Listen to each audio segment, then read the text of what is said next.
Welcome back to our channel. నేను మీ Kavya. So by elections లో భాగంగా ఇయ్యాల మనం గాయత్రి నగర్కి వచ్చినాం. గాయత్రి నగర్ ప్రజలు ఏమనుకుంటున్నారు అండ్ డెవలప్మెంట్ గురించి ఏమనుకుంటున్నారు అండ్ బై ఎలక్షన్స్ గురించి ఏమనుకుంటున్నారు.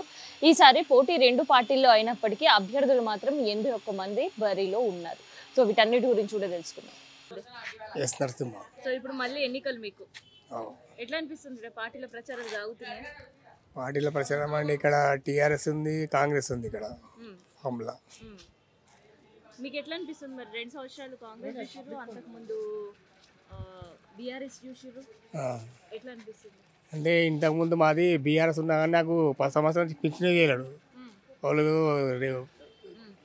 మన కార్ డ్రైవరు. ఈ సంవత్సరం మన నవీనాన్ని గెలిపించుకొని పింఛన్ చేయించుకుంటా. సరే మాకు నా నవీనాన్నే కావాలని కోరుకుంటున్నాను. కాంగ్రెస్ పార్టీ డిబ్లూస్ కాన్స్టిట్యూన్సీ. సరే ఇట్లా కంపల్సరీ గెలిపిస్తాం. మా యూత్ కూడా ఉన్నారు, 30 మంది దాకా యూత్ ఉన్నారు. మాకు సాయం చేస్తాడు మా అన్న. ఆయన లత ఇక్కడైనా మీరు ఉండేది. సో ఎట్లుంది మరి ఇప్పుడు 2 పార్టీస్ పాలన చూసారు? పాస్ట్ 10 సంవత్సరాల కేసీఆర్ పాలన కావచ్చు అండ్ ఇప్పుడు రేవంత్ రెడ్డి కావచ్చు, ఎట్లా అనిపిస్తుంది మీకు? ఎవరిది బాగా అనిపిస్తుంది? ఏమో చూడాలి. ఎన్నికలు అనే విషయం తెలుసా? తెలియదు. ఎన్నికలు అనేది తెలియదు, ఇప్పటి వరకు తెలియదు ఎన్నికలు అనేది. సో ఇప్పుడు మళ్ళీ మీకు ఇప్పుడు ఎన్నికలు ఉన్నాయి, ఓటేసే హక్కు మీకు ఇస్తారు. సో ఏ పార్టీకి ఇస్తారు మీరు? ఏ పార్టీ అంటే మీకు ఇష్టం? ఏమో చూడాలి. పార్టీలు ఏమున్నాయి ఇప్పుడు ఎలక్షన్లో తెలుసా? తెలియదు, మేము చదువుకుంటే కదా. వస్తున్నాయా ప్రచారాలకు? వస్తున్నాయా పార్టీ? వస్తారు కానీ వెళ్ళిపోతారు. ఏం చెప్తున్నారు? ఇక మేము ఉండం కదా, డ్యూటీలకు వెళ్ళిపోతాము. దానికోసం అలవేలు. సో ఎట్లా ఉంది అసలు ఎలక్షన్ హడావిడి? బాగానే ఉంది, చేస్తారు ప్రచారాలు బాగానే చేస్తారు. వీళ్ళు బీజేపీ వాళ్ళు వస్తున్నారు, టీఆర్ఎస్ వాళ్ళు వస్తుండ్రు, కాంగ్రెస్ వాళ్ళు వస్తుండ్రు. సో ఎట్లుంది మరి? మీరైతే 2 పార్టీలు ఎక్స్పీరియన్స్ చేశారు ఇప్పటి వరకు. 10 సంవత్సరాలు ఉండే బీఆర్ఎస్ కావచ్చు, ఇప్పుడు 2 సంవత్సరాలు ఉండే కాంగ్రెస్ కావచ్చు. కాంగ్రెసే అని అనుకుంటున్నాం, కాంగ్రెస్ పార్టీ చేయాలి అని. కాకపోతే అంతే నవీన్ యాదవ్ అన్న రావాలని అనుకుంటున్నాం. సో ఎందుకు అట్లా నవీన్ యాదవ్ అన్ననే రావాలనుకుంటున్నారు? ఇంకా అంటే కొద్దిగా పరిపాలన గురించి తెలుసు కాబట్టి చేస్తారు, వస్తుండ్రు. సో కేసీఆర్ ఉన్నప్పుడు ఎట్లా ఉండే బీఆర్ఎస్ పరిపాలన? అది బాగానే ఉంది, దానికనే ఏం లేదు. టీఆర్ఎస్ వాళ్ళు బాగానే చేసిండ్రు. మాకు కావాల్సింది ఒక రోడ్ అడిగినాం, వెనక గల్లీ అడిగినాం, అది చేయలేదు. వాళ్ళు చేయలేదు, వీళ్ళు చేయలేదు. అభిమానానికి ఇంకంతే. వాళ్ళే ఎవరు వచ్చి న్యాయం చేసింది ఏం లేదు మా గల్లీకి మాత్రం. వాళ్ళు వచ్చి టీఆర్ఎస్ వాళ్ళు వచ్చి చేయలేదు, కాంగ్రెస్ వచ్చి ఉడక చేయలేదు. మేము అడిగింది అంతే, ఏడేసింది అడే ఉంది. కాకపోతే ఏది అడుగుతున్నాము, మా అడిగే హక్కు, ఓట్లు అడిగేది వాళ్ళ హక్కు. వాళ్ళు చేస్తున్నారు, వెళ్ళిపోతారు అంతే. వాళ్ళు చెప్తుండ్రు, ఓట్లు అప్పుడు వస్తారు, చెప్తారు పింఛన్ కావాలంటే చేస్తాం అంతే. ఎవరు పట్టించుకున్నది లేదు. మళ్ళీ ఎప్పుడు కనిపిస్తారు ఇంకా అంతే. మేము వచ్చినప్పుడు అడిగితే అంతే చేస్తాం ఇంకా అంతే. మళ్ళీ ఎలక్షన్లు అప్పుడే వస్తారు, అడుగుతారు. ఏదైనా కావాలన్నప్పుడు దొరకదు. కాకపోతే ఏంటంటే అభిమానానికి ఓటు వేయవలసిందే, మనసులో ఉన్నది ఓటేస్తాం ఇంక అంతే. మాకైతే సరళ, మాకు మా ఆయనకు పింఛన్ చేస్తాను ఎన్నిసార్లు అడిగినాం. ఎలక్షన్లు వచ్చినప్పుడు చేపిస్తామంటారు, అది చేపియలే. మస్తు సార్లు కూడా తిప్పించుకున్నారు, ఆడ ఈడ అది చేపిస్తామని. తిరిగి మరసంగా అయిండు, ఇంకా ఆయననే చచ్చిపోయి. ఇప్పుడు నాకన్నా ఎవరైనా చేస్తే బాగుంటుంది. సో మరి ఏ పార్టీ పైన మీకు నమ్మకం ఉంది చేస్తారు అని? కాంగ్రెస్ పార్టీ వినే నమ్మకం ఉంది చేస్తారని. సో మరి ఈసారి మళ్ళీ మీకు ఎన్నికలు, ఎవరిని గెలిపియాలి? కాంగ్రెస్ని గెలిపియాలి. సో నవీన్ యాదవ్ వస్తే ఇక్కడ ఎట్లా ఉంటుంది? బాగానే ఉంటుంది. మీరు అనుకున్న పనులు చేస్తారు అనుకుంటారా? నవీన్ చేస్తారనే మేము అనుకుంటున్నాం. మరి చెయ్యాలి, చేస్తారు అనుకునేది ఏం చెయ్యాలి. మీరు ఇప్పుడు వచ్చి మమ్మల్ని అడిగేది కాదు, మీరు కూడా అడిగిన వాళ్ళు కూడా పలానా వాళ్ళు అడిగినరని చెప్పాలి మీరు వాళ్ళకి. అసలు రోజులు మేము ఎప్పుడు ఎలక్షన్లు వచ్చినా అట్లే చేసిన ఓట్లు, కానీ ఒక్కసారి కూడా ఏం పనులు చేయలే.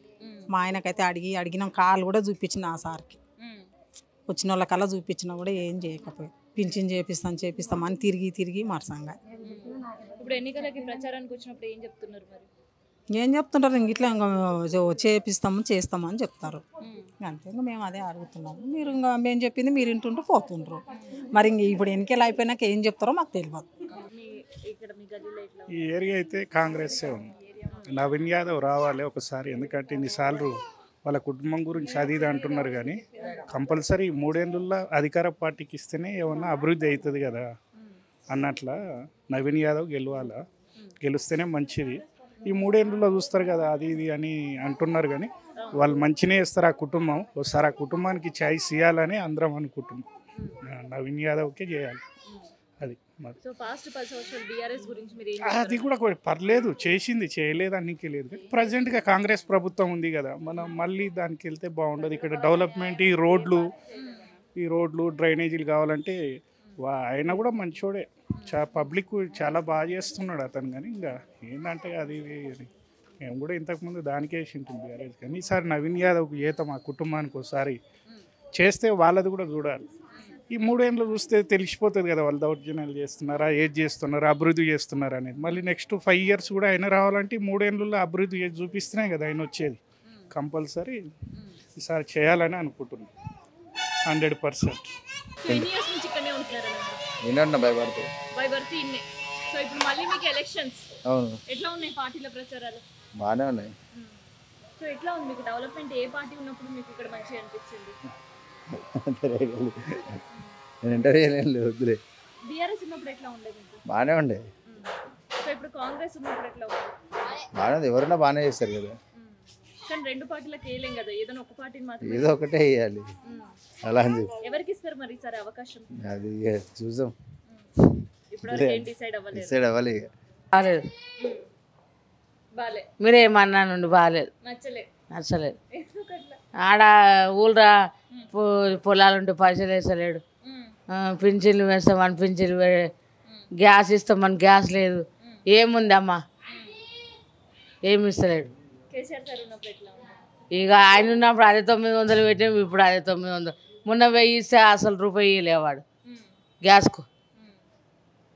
మరి ఇప్పుడు ఎన్నికలు ఉన్నాయి, ఏ పార్టీకి వేస్తాం మరి నువ్వు ఓటు? మాకు నచ్చిన వాళ్ళకి వేస్తాం. బీఆర్ఎస్ అంటేనే ఇష్టం. కేసీఆర్ సార్ ఏం పేరన్నా ఇది? మల్లేష్ యాదవ్. ఎట్లుంది ఈడ? బీఆర్ఎస్ వచ్చిన 10 సంవత్సరాలు ఎట్లుంది? బీఆర్ఎస్ఏ మంచిగా ఉంది, కాంగ్రెస్ మంచిగా లేదు. ఎందుకే? ఏమి వేయలే వాగ్దానాలు. ఏం వాగ్దానాలు లేవు. అదొక బస్సు, కరెంటు పెట్టిండు అంతే, ఏం లేవు. ఇక కేసీఆర్ సార్ ఉంటే ఎట్లుండేది? అన్ని మంచి చేసాడు. రైతు బంధు వచ్చింది, రుణమాఫీ అయినాయి 2 లక్షలు. నాకు ఊళ్ళో భూమి ఉంది. ఎవరి హయాంలో అయింది రుణమాఫీ? కేసీఆర్ హయాంలో అయింది, 2 లక్షలు రుణమాఫీ అయింది. ఈయన ఏం చేస్తలేడు, మా లక్ష్యం అనే లేదు, రైతు బంధు అనే లేదు, రుణమాఫీ లేదు. బాధ అవుతుందా సరే? ఎవరికి వేస్తామన్నా మరి సార్? టీఆర్ఎస్కి వేస్తాను నేను. కేసీఆర్ సార్ మళ్ళీ రావాలి? రావాలి, పక్క రావాలి. ఆయన దేశాన్ని మలిపిండు, ఒక రాష్ట్రాన్ని మలిపిండు. ఎవరు మలపలే. చెన్నారెడ్డి అమ్ముడు పోయిండు, నాకు తెలుసు. మాది అదే ఊరు, ఇక్కడ సెటిల్ అయినాము. మొద్దులు పెట్టమంటే స్కూల్ పోయేటాడు, మొద్దులు పెట్టమంటే రైలు పట్టాల మీద ట్రైన్ పోతుంది కదా, మొద్దులు పెడితే మేము అడవిలలో ఎగవాడు కొట్టిండు పోలీసు వాళ్ళు. మరపల్లి అమ్మ మరి, ఇక్కడ వచ్చి స్థిరపడి చేసుకున్నాం. ఏం చేయలేడు ఆయన, వేస్ట్.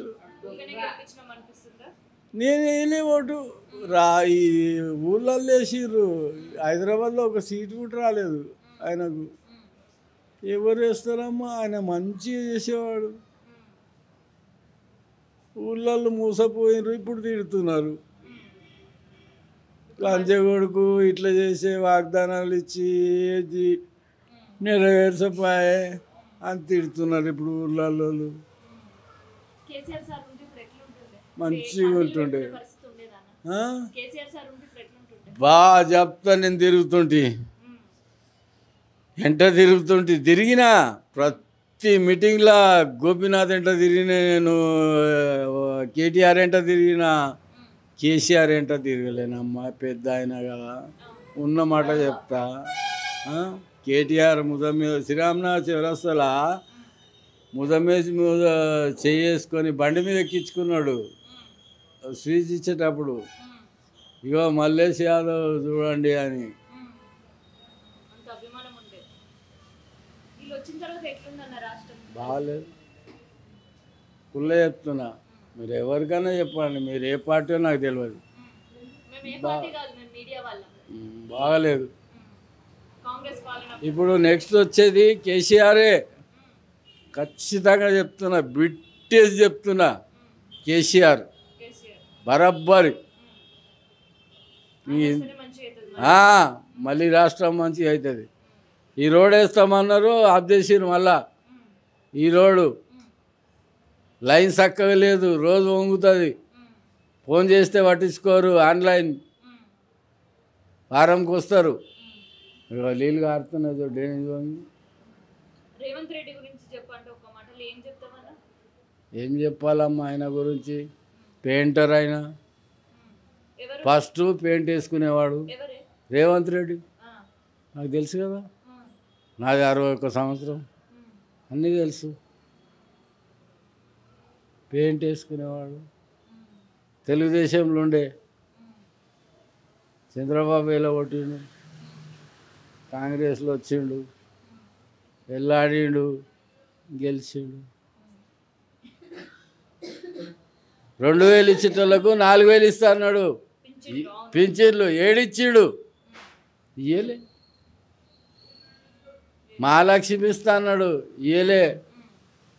ఈ ఇంటింటికి అదేంది అది కాలేదు. 1000 రూపాయలు ఇస్తే 1000 రూపాయలు అక్కనే.